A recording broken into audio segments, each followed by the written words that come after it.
I like to watch.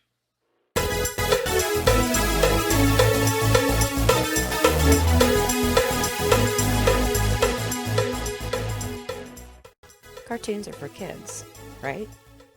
I mean, that's what I've always heard. Yet I'm an adult and I still watch them. Aside from the fact that there's absolutely nothing wrong with that, if you look closely enough, you can see themes emerging in these children's films that children are actually too young to relate to in most cases. I watched a lot of these films as a kid, but it wasn't until I was older that I noticed some of these things. Now, I'm not referring to sex, violence, profanity, things like that. No worries, that will be covered in a later video. I'm referring more to emotional and psychological aspects that children are just not old enough to understand. Not necessarily because they're not smart enough, but more because they don't have the life experience. Take The Secret of NIMH, for example, one of my favorites as a kid. Like many Don Bluth films, it's known for being pretty dark. You have frightening images, you have characters that shed blood, and of course I'll never forget how shocked I was as a little kid to hear one of the animated mice say the word, "Damn!" I just recently rewatched NIMH, and I caught a lot of things that I hadn't really noticed before.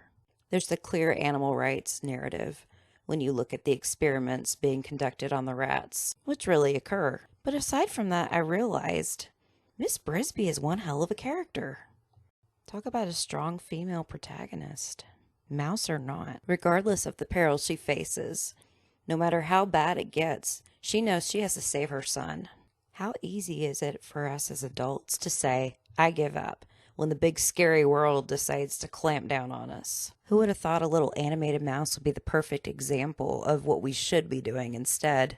That wasn't something I would have picked up on until I was an adult. And when I did, it was an awesome discovery.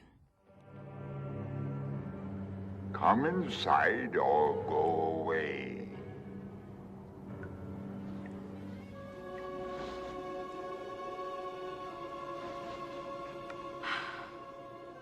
Timothy. Remember Timothy. I am the only unicorn there is. The last? The Last Unicorn is another children's film famous for having some adult undertones. Oddly enough, I actually didn't see this one until I was an adult, and I think that made a huge difference in how I view it.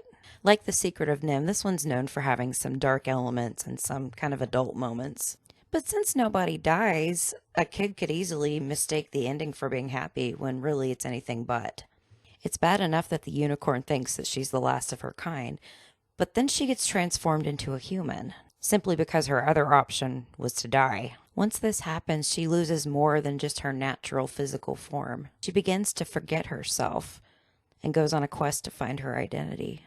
What adult hasn't felt that way? People often feel disconnected with themselves, their own bodies, their own minds, and they question the nature of their very existence. That's part of growing up. The unicorn's plight is further complicated when she falls in love with a human prince who loves her in return. She eventually decides to stay human and be with him and marry him. But he encourages her to stay the course, return to her original form. She's the only unicorn to experience love. She takes other things with her as well. I have been mortal, and some part of me is mortal yet. I'm no longer like the others. For no unicorn was ever born who could regret, but now I do. I regret. Mortality and regret are just words to a kid. Mortality and regret means a lot more to people as they get older.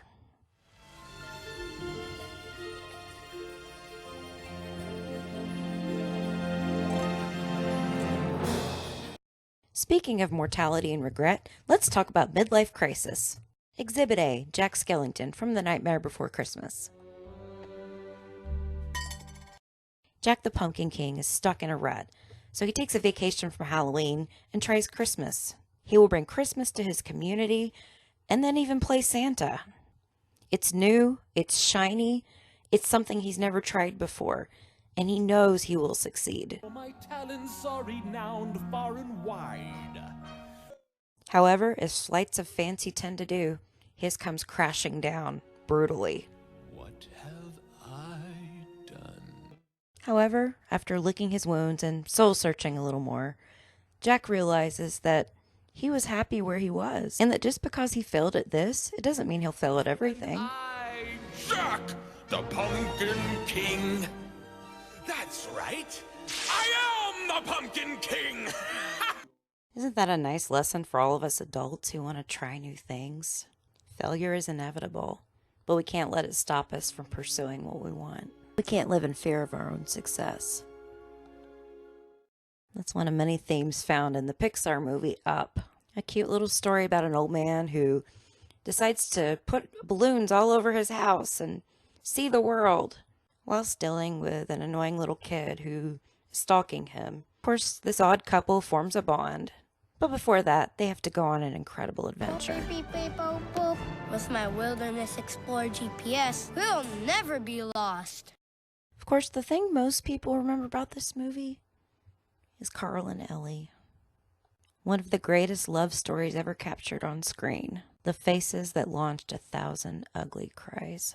At the very beginning of the movie, we see them grow up together, get married, have a child. Wait. Lose a child? Lean upon one another to cope with their loss? Grow old together? And then, eventually,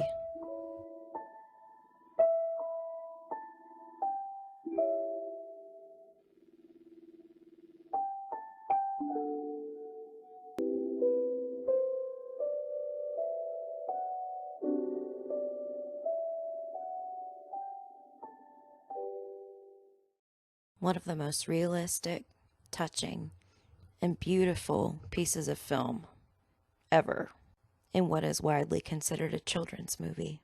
So don't let the fact that a film is painted or drawn or molded or computer generated trick you into thinking it's just for kids. Try watching it with the eyes of your experience. Revisit an old favorite.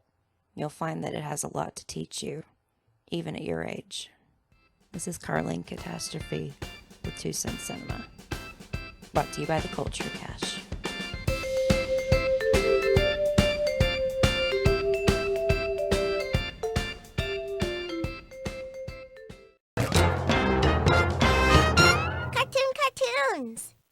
Cartoons. Cartoons. Cartoons.